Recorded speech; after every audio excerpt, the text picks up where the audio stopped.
தெய்வத்தின் குரல் 3ஆம் பாகம். தன் கையே தனக்குதவி, என் ஜாக்கிரதை குறைவு.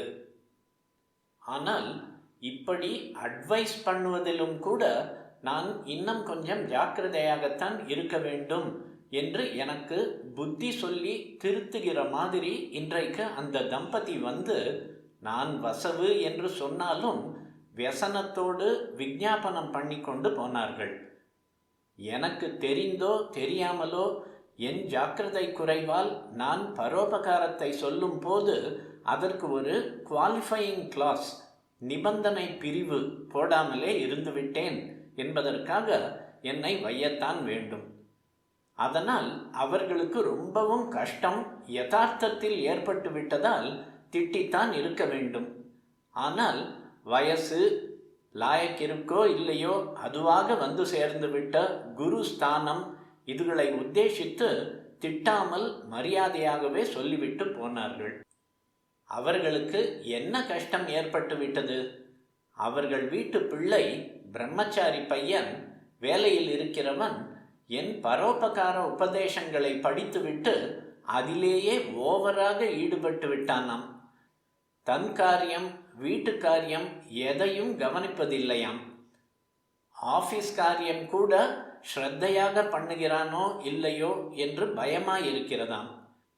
எப்போது பார்த்தாலும் பிடி அரிசி கலெக்ஷன், மாடுகளுக்காக காய்கறி தோல் கலெக்ஷன், இப்படி ஒரு பக்கம் கலெக்ஷன், இன்னொரு பக்கம் டிஸ்ட்ரிபியூஷன், ஆஸ்பத்திரியில் பிரசாத டிஸ்ட்ரிபியூஷன் மாதிரி என்றிப்படி ஓயாமல் ஒழியாமல் அலைந்து கொண்டிருக்கிறானாம்.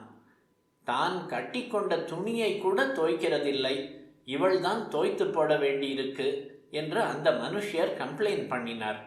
உடனே அவர் பிகாஃபில் அந்த அம்மாள் பரிந்து கொண்டு வீட்டுக்கு ஒரு சாமான் காய்கறி பார்த்து வாங்கி போடுகிறதில்லை, சொன்னால் கூட காதில் போட்டுக்கொள்வதில்லை, இத்தனை வயசுக்கு இவரே தான் பண்ணும்படி இருக்கிறது என்று சொன்னாள். ஊர் வெயில் மழை எல்லாம் அவன் மேலேதான். உடம்பு வீணாய் போயிடுத்து, கையை விட்டு செலவும் நிறைய பண்ணுகிறான். நாங்கள் கேட்கிறோம் என்பதால் எரிச்சல், கோபம். ஏதோ கொஞ்சம் அகத்தில் தலை காட்டுவதையும் நிறுத்திவிடப் போகிறானே என்று முடிந்த மட்டும் நாங்களும் வாயை திறப்பதில்லை. இருந்தாலும் மனுஷியர்கள் தானே, சொல்லாமலேயும் இருக்க முடியவில்லை. நீங்கள் தான் அவனுக்கு நல்ல புத்தி வர பண்ணணும் என்று சொன்னார்கள். பெற்ற மனசு. அவர்கள் அப்படி பிரார்த்தனை பண்ணி கொண்ட போதிலும் இந்த கஷ்டம் உண்டாக நீதானே ஜவாப்தாரி, நீதான் இதை சரி பண்ணணும் என்று அவர்கள் இடித்து காட்டினதாகவே நான் நினைத்து கொள்கிறேன். இனிமேலே எனக்கு பிரசங்கம் பண்ணுகிற உத்தேசம் இல்லை. குறிப்பு: இந்த உரையும் பொது பிரசங்கம் அல்ல, ஒரு சில அடியாருடன் நிகழ்த்திய உரையாடல்தான். ஆனாலும் இப்போதுதான் என்னை பார்க்க வருகிறவர்களும் அட்வைஸ் கேட்கிறவர்களும் ஜாஸ்தியாகி கொண்டு வருகிறார்கள். அதனால் இனிமேல் பிரசங்கம் பண்ணாவிட்டாலும் என்னிடம் வருகிறவர்களிடம் பேசுகிற போது, நல்லதை சொல்கிற போது, ஒவ்வொருவனும் பொது தொண்டு ஏதேனும் அத்தியாவசியமாக பண்ணித்தான் ஆக வேண்டும் என்று சொல்லும் போதே வித்தவுட் ப்ரிஜுடிஸ் டு, இன்னதற்கு ஹானி இன்னியில் என்று அநேக ஒப்பந்தங்களில் குவாலிஃபையிங் கிளாஸ் போடுகிறார்களே, அந்த மாதிரி இதற்கும் ஒரு நிபந்தனை. தன் காரியம் குடும்ப கடமைகளை கொஞ்சம் கூட விடாமல் என்றும் போட வேண்டும் என்று தீர்மானம் பண்ணி கொண்டிருக்கிறேன். பிற்பாடு இது சமயத்தில் நினைவு வந்து சொல்வேனோ மாட்டேனோ, அந்த பரோபகார சப்ஜெக்டே என்னை இழுத்து கொண்டு போய்விடுமோ என்னவோ. எப்படியானாலும் இன்றைக்கேனும் அந்த தாயார் தகப்பனார் படுகிற கஷ்டத்தை பார்த்ததில் இப்படி சொல்கிற ஞானம் எனக்கு உண்டாயிற்று. தான் அவிழ்த்து போட்ட துணியை தாயார்காரி தோய்க்கணும், வயசு காலத்தில் அப்பன்காரன் கடை கண்ணி ஏறி இறங்கணும் என்று விட்டுவிட்டு ஒருத்தன் சோஷியல் சர்வீஸுக்கு கிளம்பணும் என்று நான் நினைத்ததே இல்லை.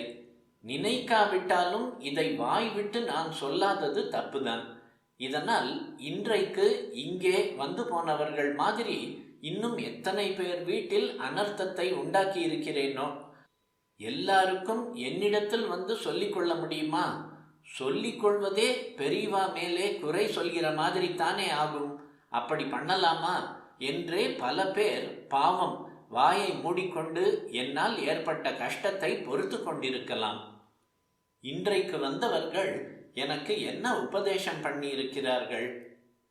வசவு வசவு என்று இத்தனை நாழி நான் சொன்னதை உபதேசம் என்று சொல்லி இருக்கலாம். வசவானால்தான் ஃபீலிங்கை கிளப்பிவிடும் என்று அப்படி சொன்னேன். அதனால் உண்மையை அலசி பார்த்து தெரிந்து கொள்ள வழி ஏற்படும் என்றேன். அதைவிட உபதேசம் என்று அடக்கமாக எடுத்துக்கொண்டு விட்டால் இன்னும் ஸ்லாகியம் என்று தோன்றுகிறது. ஸ்வய சமாச்சாரங்களிலேயே ஒருத்தன் அதியாக ஈடுபட்டு பொது காரியங்களை கவனிக்காமல் இருப்பதுதான் ஜெனரல் ரூல் என்றாலும், எதிர் திசையில் சில பேர் அத்தியாவசியமான சொந்த காரியம் கடமைகளையும் விட்டுவிட்டு பொது காரியம் என்று பறந்து கொண்டு வீட்டு மனுஷியர்களுக்கு சிரமம் உண்டாக்கவும் கூடும் என்பதை நான் மறக்கக்கூடாது.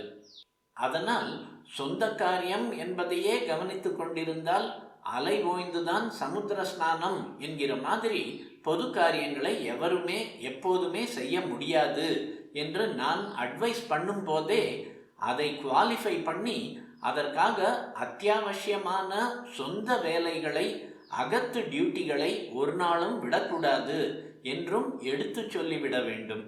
இதுதான் எனக்கு கிடைத்திருக்கும் உபதேசம்.